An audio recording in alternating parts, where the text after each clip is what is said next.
We'd like to welcome today the Honorable Minister of Trade and Investment of Malaysia, Datuk Seri Mustapa Mohamed.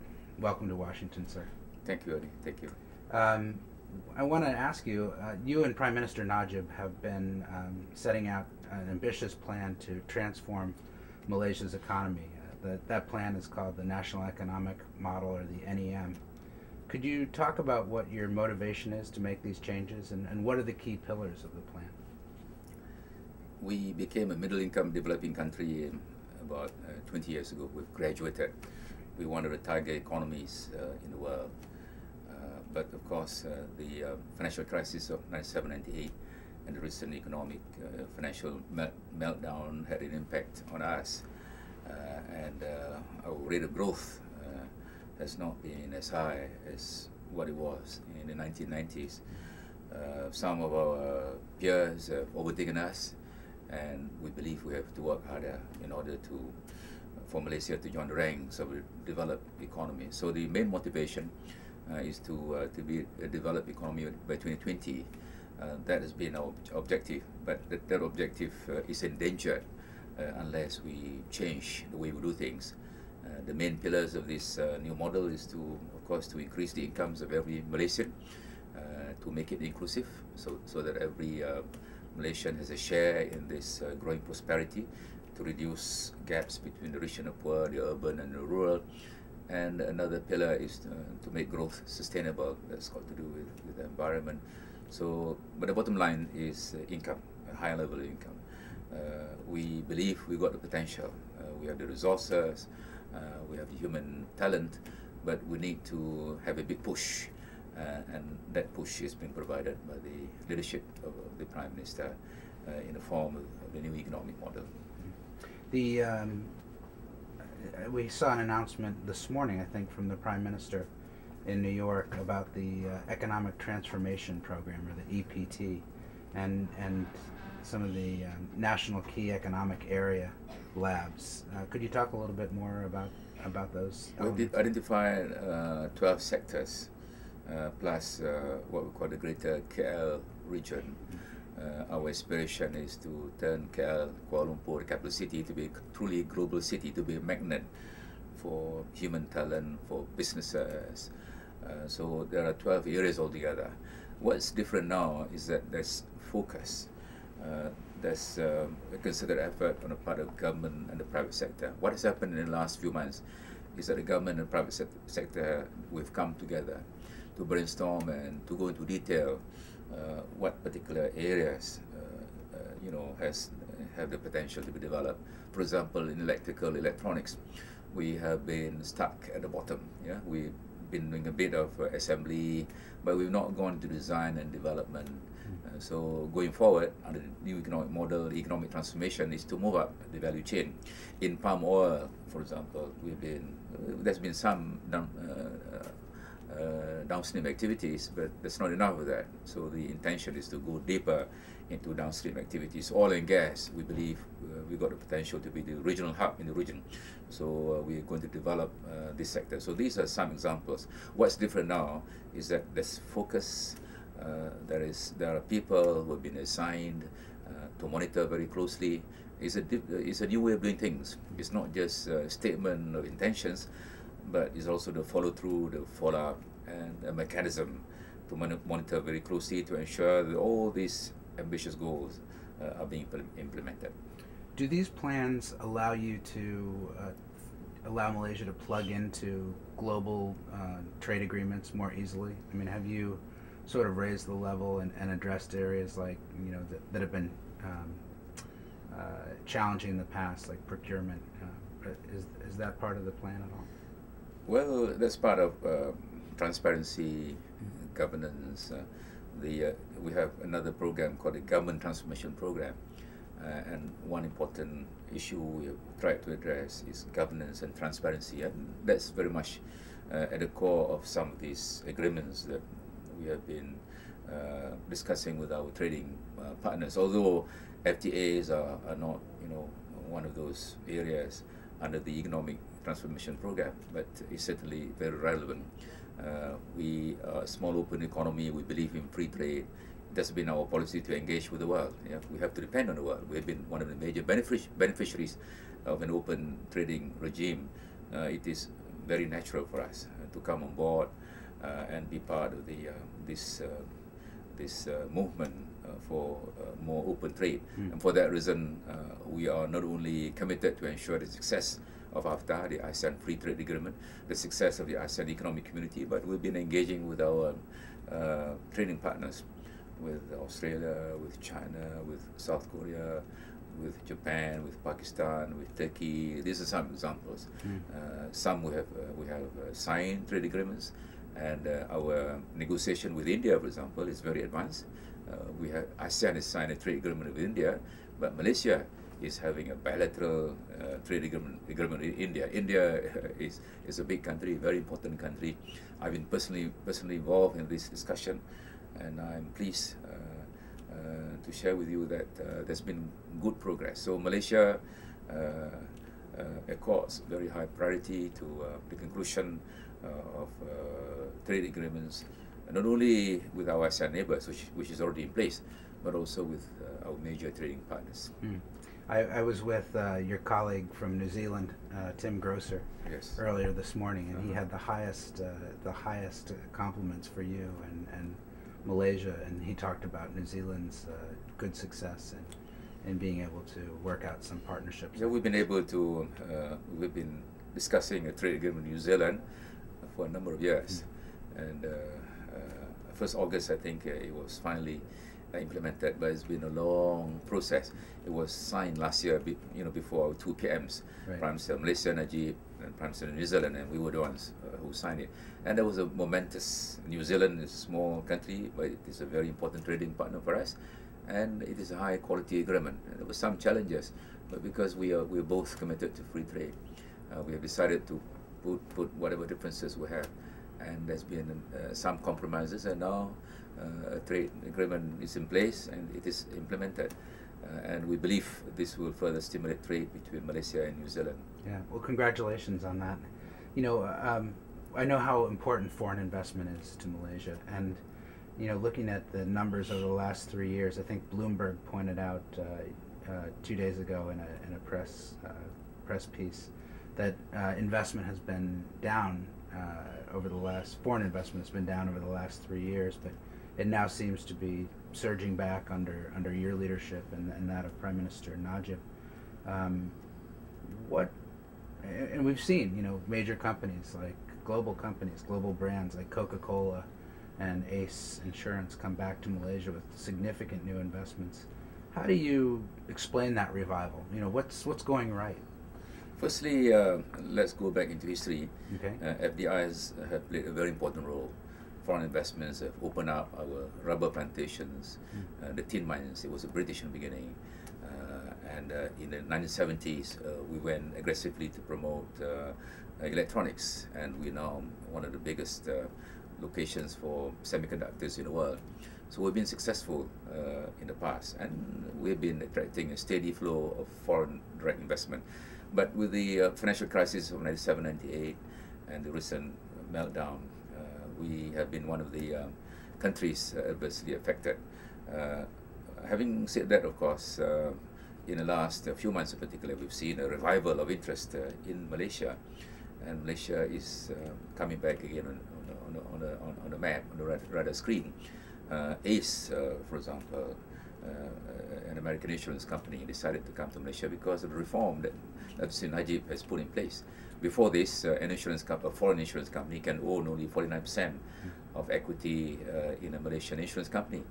But the Prime Minister announced in May, I think last year, that a foreign company can buy up to 70%. Right. And that's a motivation for Ace to come into Malaysia. So what has happened is that I think foreign companies, foreign investments are excited about the reform which the new administration has put in place. A more liberal environment, a more open environment, more relaxed equity conditions. There was one rule, it's called Foreign Investment Committee guidelines.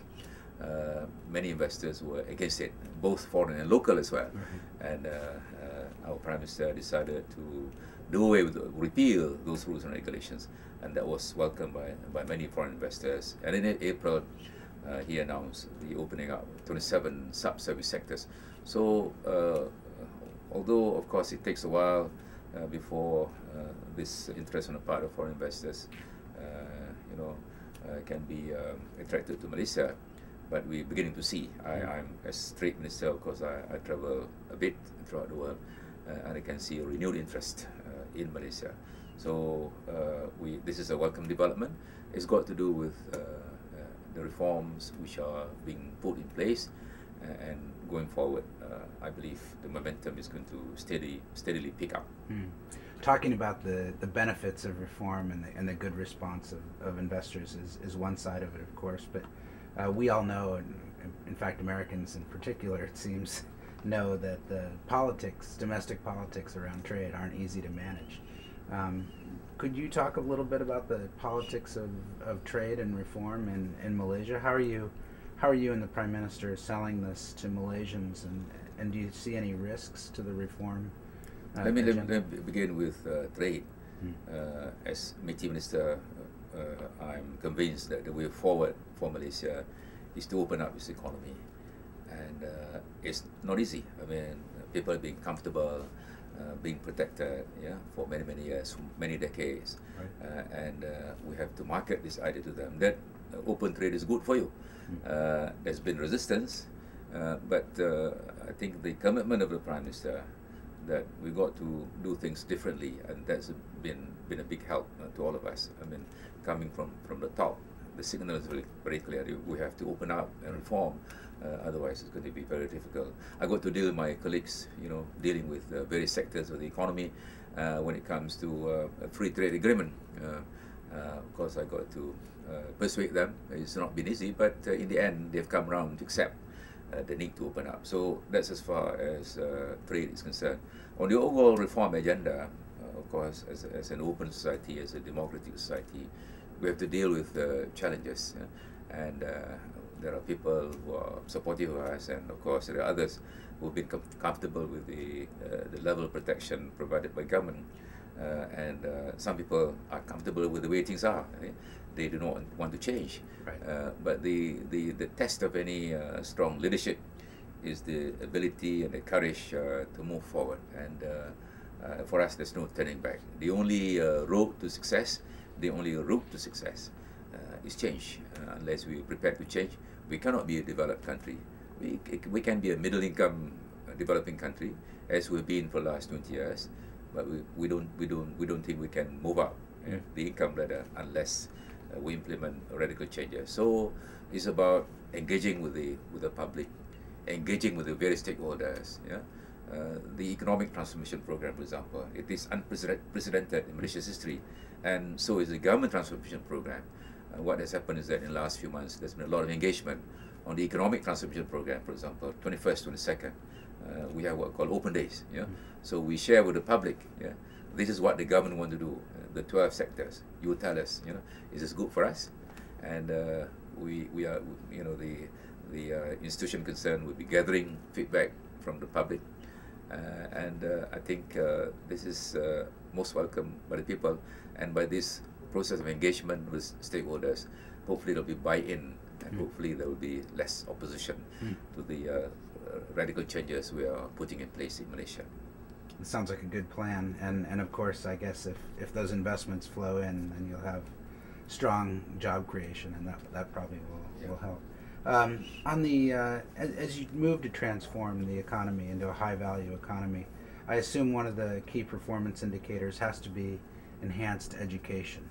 Yes. And obviously, you know a lot about this in your previous role in cabinet related to education.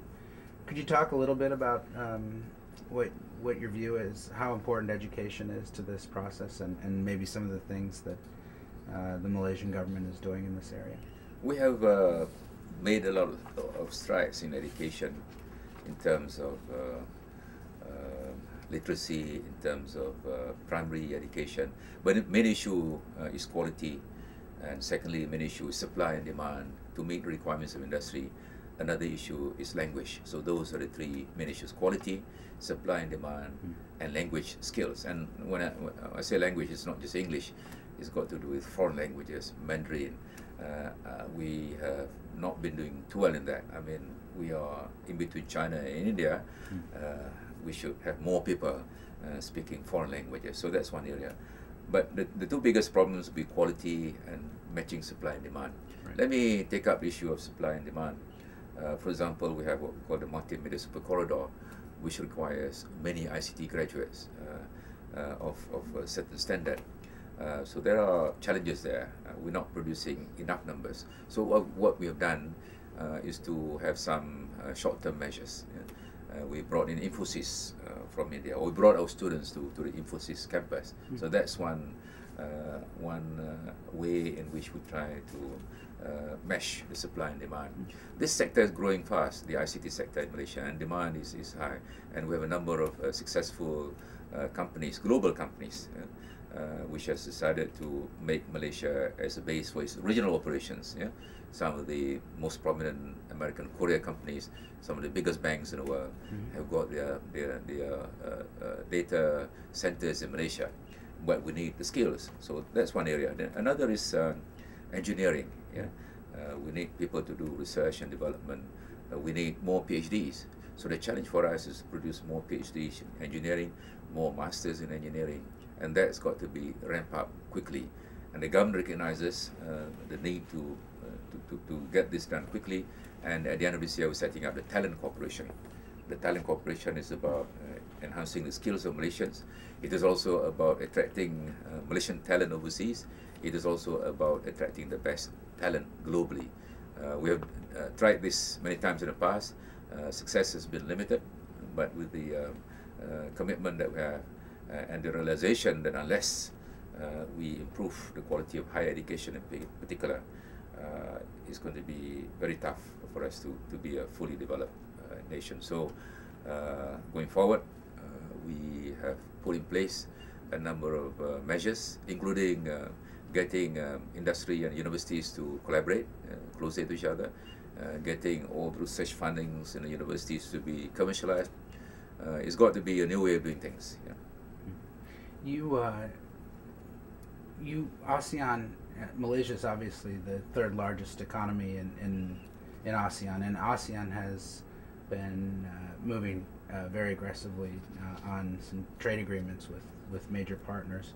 Has Malaysia benefited from these FTAs, and could you talk about the nature of those FTAs? I think some in the United States have the assumption that the ASEAN or some of the FTAs in Asia are less than the standard that an American negotiator might pursue. But Minister Grosser, for instance, was disabusing me of that idea earlier this morning. I'd be interested in your perspective on that, and also if you could compare or think about or talk about Malaysia's trade policy. Are you and how your involvement in the potential involvement in the Trans-Pacific Partnership might fit into that policy? Let me begin by saying a few words about the ASEAN Free Trade Agreement. 1st January 2010, yeah, we have 97% of tariff lines at zero within ASEAN. We are almost there, but by 2015, we're supposed to have an ASEAN Economic Community, zero tariffs across the board in ASEAN. ASEAN is a region of 580 million people, and there has been an increase in intra-ASEAN trade from 15%, say 20 years ago. Now it's about 25-26%. So, in our view, that's a direct result of the lowering down of tariff barriers within ASEAN. So we're trading more among ourselves. Second would be ASEAN FTAs with our trading partners. We have got China, Japan, Korea, India, Australia, New Zealand. So these are the FTAs which ASEAN and Malaysia, as a very active member of ASEAN, of course, we stand to benefit from all these free trade agreements. Yes, it is true that any trade agreement has got exceptions. Yeah, but these exceptions are very few in number. Yeah? By and large, we've been able to benefit from this free trade agreement. Before, tariffs were higher. Now tariffs are lower, in some cases zero, and our people have been responding. For example, you look at the forms before you avail yourself of facility accorded in a free trade agreement. You got to certain forms you got to fill. Looking at the number of forms being issued to exporters and also importers, there's been a fairly big increase in the volume of trade. So we have been a beneficiary not only of free trade agreement among ASEAN members, but also between ASEAN and its major trading partners. And ASEAN has been talking to the Gulf countries, for example, to further advance this agenda of trade liberalization. On TPP, this is a new initiative which is propelled by 8 countries. We have expressed our intention formally to come on board. Discussions are quite advanced. My people were in Lima, Peru, to engage with every country, every one of the 8 countries which are in this process. And the report I get is that they all want, unanimous, they all want Malaysia to be on board. Malaysia is a small country, but a very important trading nation in the world. And they are very excited at the possibility of Malaysia being a full-fledged participant in discussions on TPP. So we have expressed our intention, and we're getting green light, from all these countries, and we hope this will come in the very near future. And once we are formally accepted as a full participant, of course, we'll be participating, as a full-fledged member in this negotiating team. Hopefully that will happen soon. Well, that would be quite welcome. I mean, I guess that's the way we'll end up with a U.S.-Malaysia FTA.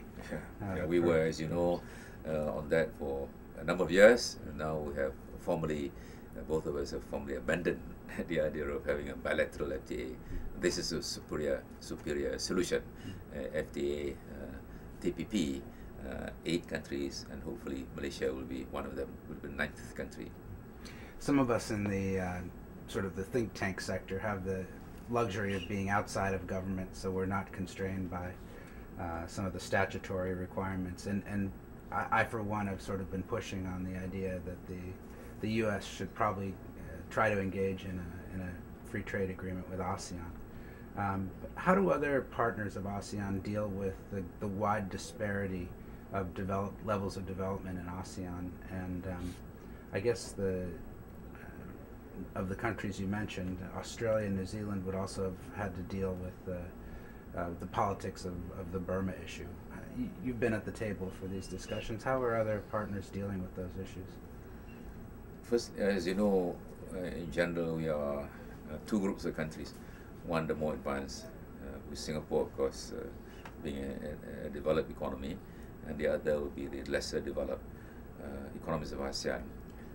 In many ways, because of the vast the levels of development, the big gap in levels of development, the trade agreement we have signed with Australia, New Zealand, or Japan, the level of ambition has got to be a bit lower.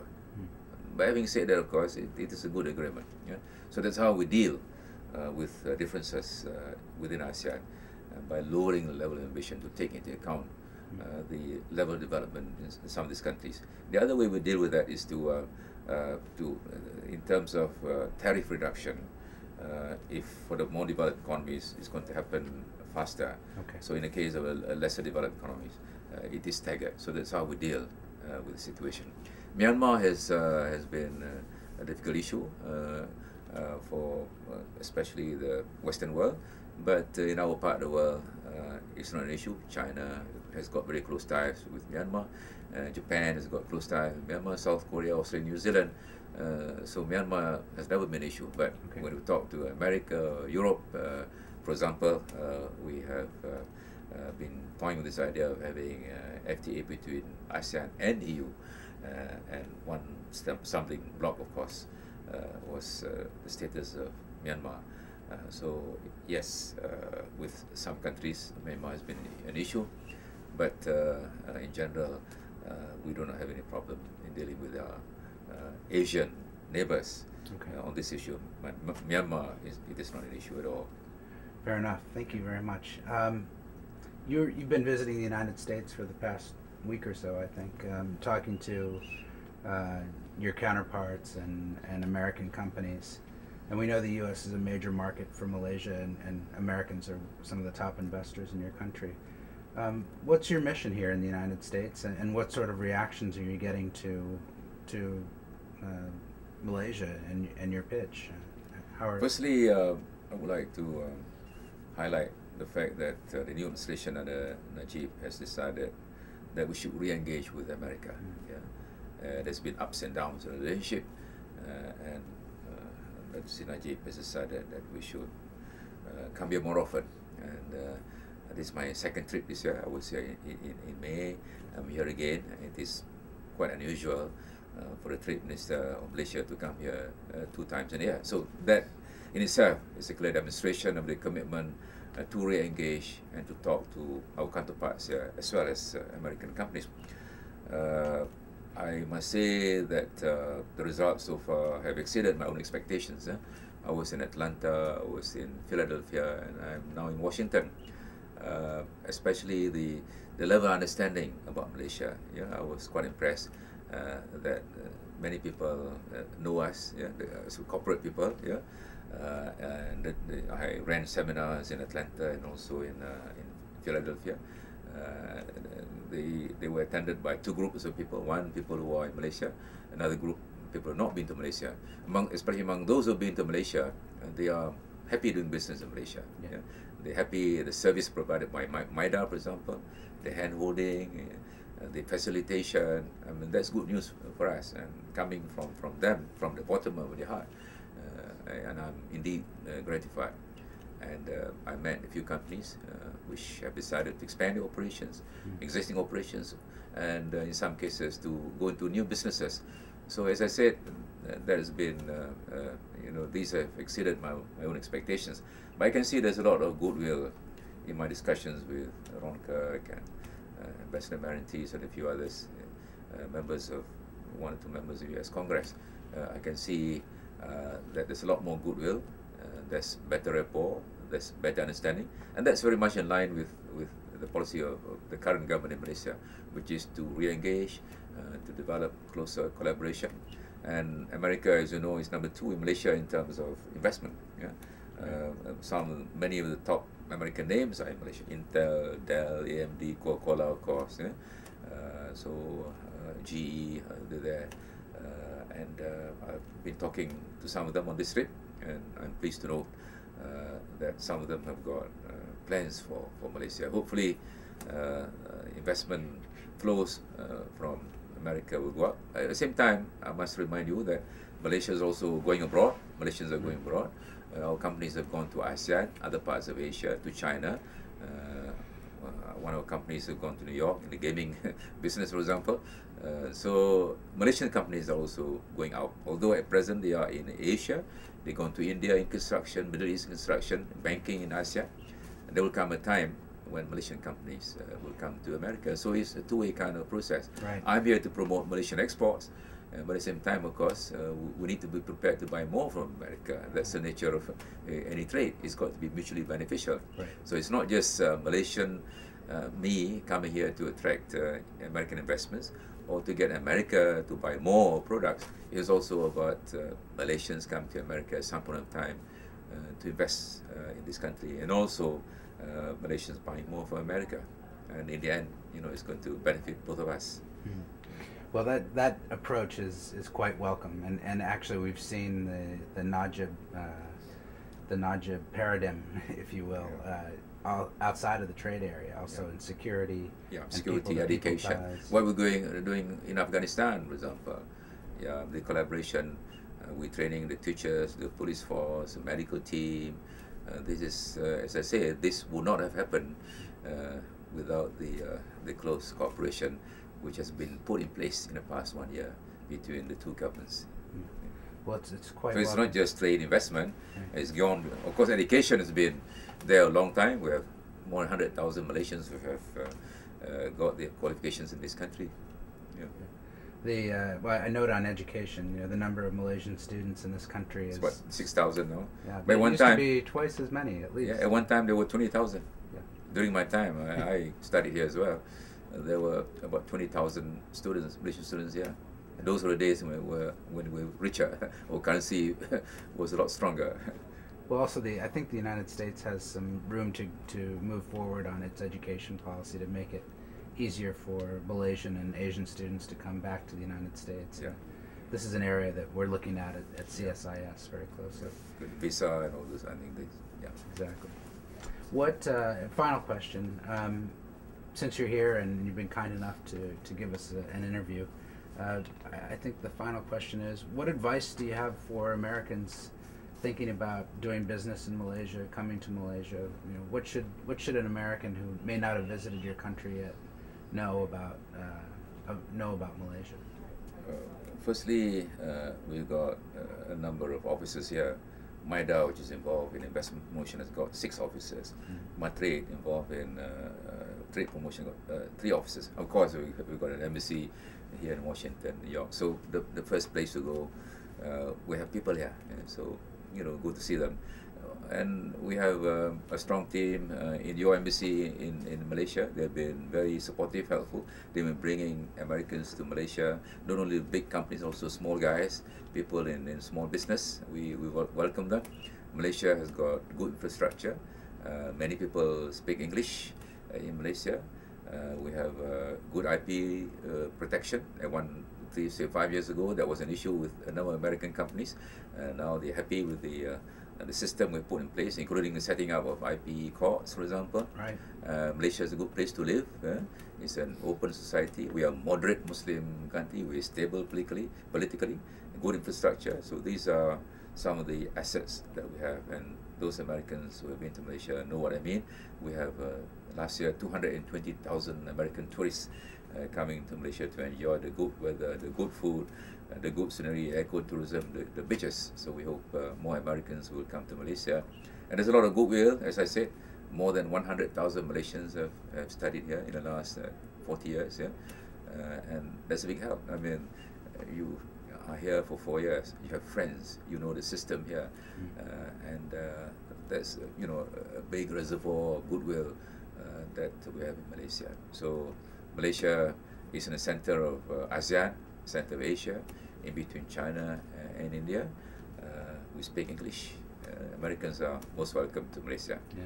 Well, as an American who's been coming to Malaysia for about 25 years, I can attest to everything you just said. It's a fantastic place to visit. Those who live in Malaysia know what I mean. So I think, I mean, as we say, to know Malaysia is to love Malaysia.